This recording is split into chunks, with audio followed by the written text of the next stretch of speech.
Hi there, I'm Bill Cherry, and I am a financial analysis man, and I represent people all over the United States, although my office is in Dallas, and primarily those people that I represent are in the Galveston, Houston area, as that's where I've worked for so many years. Today is February the 19th. This is a Saturday.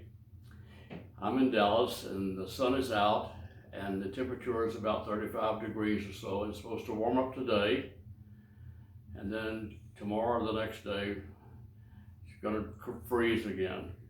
Okay, so the point is that the weather changes, days change, everything changes. I want to talk to you today about inflation, and what you must do to prepare for it, okay, because it's coming.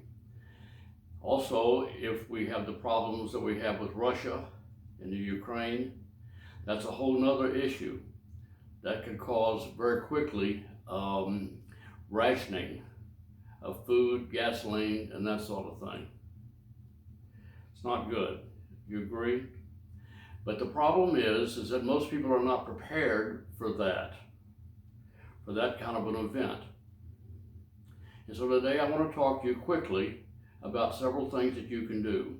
The first thing that you need to do is to assume that the value of your savings accounts and your retirement funds decrease in value without you doing a darn thing about it. Say the stock that's backing up your retirement plan goes down and so forth.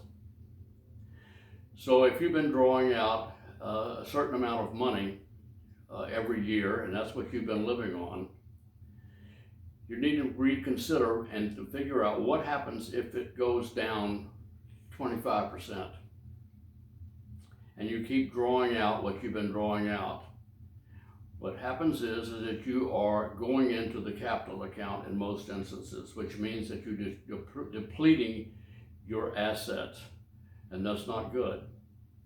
So you need to figure out, what if it goes down, and pick a number, a percentage amount, multiply by 4%, and that's how much you should be able to take out on an annual basis without depleting your asset, your corpus.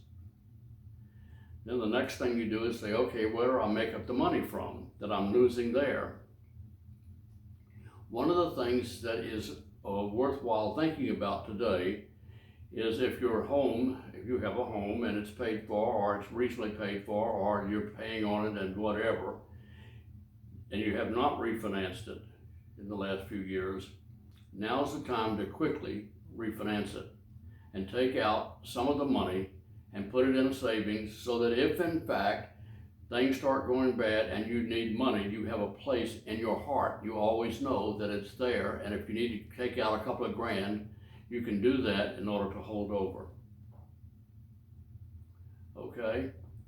The other one is that if you have been planning at some point in time to be able to do a reverse mortgage, although I'll tell you right off the bat, I've always been opposed to the reverse mortgages in most people's instances, but I'm not your advisor, so if that's what you want to do and you think that's what you should do, and your advisor tells you that's what you should do, you could do, then you need to do it. But you need to do it now, because as interest rates rise, the amount you can take out on your house on a reverse mortgage lessens. As mortgage rates rise, the amount you can take out against your house in a reverse mortgage lessens. Finally, if you have credit cards and they have more than they ought to have charged to them, you need to get those darn things down. If you have savings, take the darn savings and get the things down, because you're probably not going to be able to carry those things if in fact any of or all of this stuff happens. It's going to change the way you have to live, and so you to be prepared for it is the answer. If it turns out none of that happens, you can always charge back up against your credit cards if you want to, and you can always pay off the mortgage with the money that you've got saved up that you took out of the house, and you can put that back in. As far as reverse mortgage is concerned, you're sort of stuck with that, but stick with it. So you see, there are all kinds of ways you can do that, but the most important thing is to figure out how to keep from withdrawing money or from your retirement accounts. If your amount of money that you are drawing out is depleting or could deplete the capital account of your account, you need to not do that. You need to lower the amount so that it is not greater than the amount that your account can support in earnings in a year. That's it. Now that's quite blue, but on the other side of that is that we know for a fact that the recession is going to happen as a result of inflation.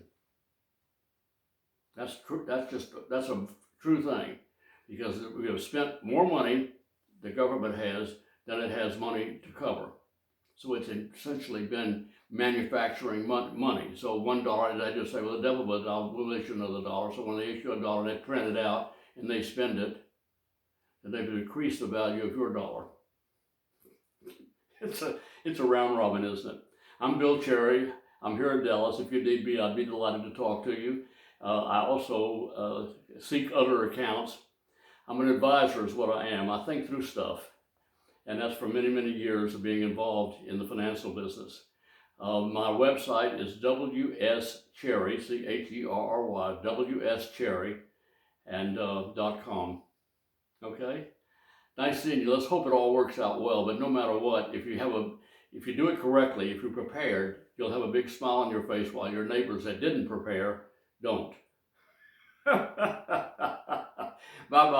God bless you. So nice talking to you.